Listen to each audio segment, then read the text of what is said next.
La motivation de la cérémonie de ce jour était bien fournie, autant que les honneurs militaires rendus au commandant suprême de forces armées de la République.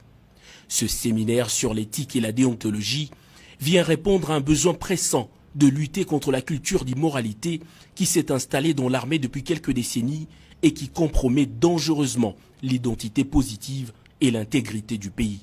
Former les commandants pour qu'ils deviennent des modèles pour les hommes de troupe, c'est l'objectif que poursuit ce séminaire qui réunit tous les officiers militaires à renseigner le chef d'état-major général de forces armées de la République qui en appelle à une participation active. Le ministre de la Défense nationale et ancien combattant a pour sa part mis l'accent sur les codes de déontologie, autrement règlement militaire, vieux de 57 ans et qui nécessite une révisitation. Népotisme, affairisme, clientélisme ou encore favoritisme politique, Gilbert Kabanda a énuméré sans gêne tous les comportements anti-éthiques qui déplument l'armée. Le commandant suprême de forces armées de la République, lui, n'a eu besoin d'aucune figure de style pour transmettre sa pensée à ce séminariste. Il y a eu des informations qui me sont parvenues qui font état de combines entre certains officiers de nos forces armées et certains groupes armés. Des combines visant à se mettre ensemble pour combattre les M23. Je ne crois pas que ce soit la manière de faire pour combattre les M23. Je n'accepterai pas que des individus soient en train de sortir de l'éthique pour aller combiner avec des forces négatives afin de combattre d'autres forces négatives. Ce séminaire est l'une ou sinon la dernière opportunité pour les officiers qui piétinent l'éthique et la déontologie militaire de reprendre le bon chemin, a martelé le chef de l'État, Félix-Antoine Tshisekedi Tshilombo. Les résultats engrangés aujourd'hui au niveau sécuritaire ne sont pas à la mesure des efforts que nous avons fournis pour doter notre armée d'instruments nécessaires et utiles à son action. Cela ne va sûrement pas nous décourager. En tout cas, je ne suis pas de cette école-là de gens qui se découragent facilement. Je vais continuer le combat, mais cette fois, je vais m'attaquer à ceux qui sont responsables de ces contre-performances. Maîtriser les notions fondamentales d'éthique militaire et les règles déontologiques, être capable d'influencer positivement son environnement, réintégrer dans son comportement les règles de conduite vis-à-vis de la population et des institutions de la République, les attentes de ce séminaire sont vitales pour l'avenir de l'armée nationale.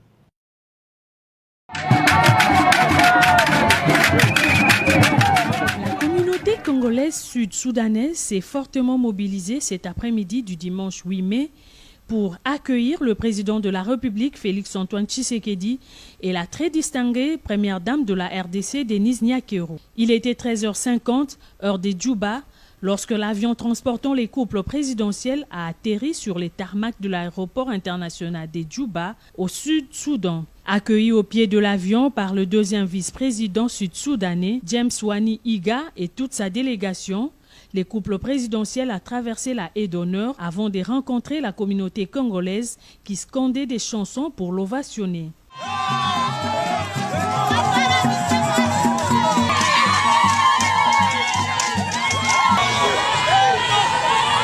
Après l'aéroport, le cortège présidentiel a pris la direction du State House de Djouba, où attendait le général Salva Kiir Mayardi, président sud-soudanais, pour accueillir les couples présidentiels. Après le tête-à-tête de près d'une heure avec son homologue Salva Kiir, où plusieurs points ont été abordés, les deux chefs d'État ont donné un point de presse. Dans son mot de bienvenue, le chef de l'État sud-soudanais a remercié le président congolais pour sa visite historique d'un dirigeant congolais au Soudan du Sud depuis son indépendance en 2011.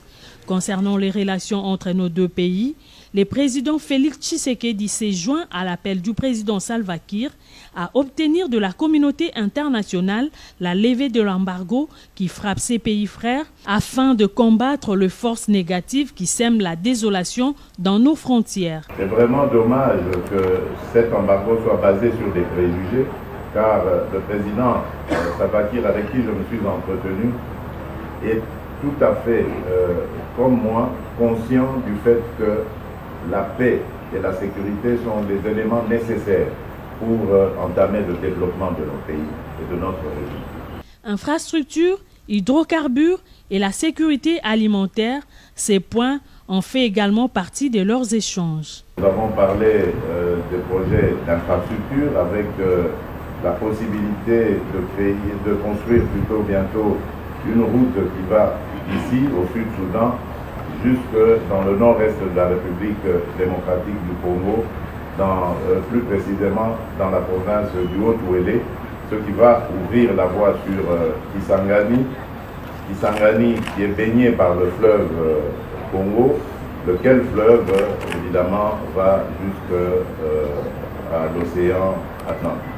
Nous avons également échangé sur les hydrocarbures, un domaine dans lequel, vous savez, il y a d'énormes difficultés et inquiétudes en ce moment, et il est plus qu'utile que les enfants de l'Afrique puissent s'unir et trouver ensemble les voies et moyens de pouvoir alléger les difficultés qui sont de la conjoncture internationale, d'essayer de les amoindrir, en tout cas, d'amoindrir les effets pour nos pays.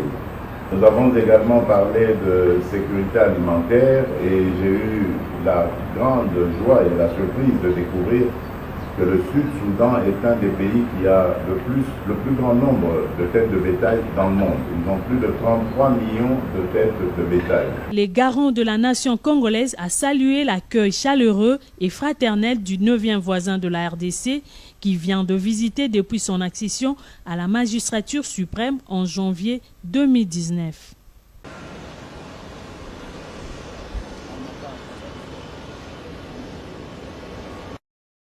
Aussitôt rentré d'Abidjan ce mardi, le président de la République Félix-Antoine Tshisekedi Tshilombo a participé par visioconférence à une réunion du bureau de l'Union africaine, présidée par Macky Sall, président en exercice de l'Union africaine.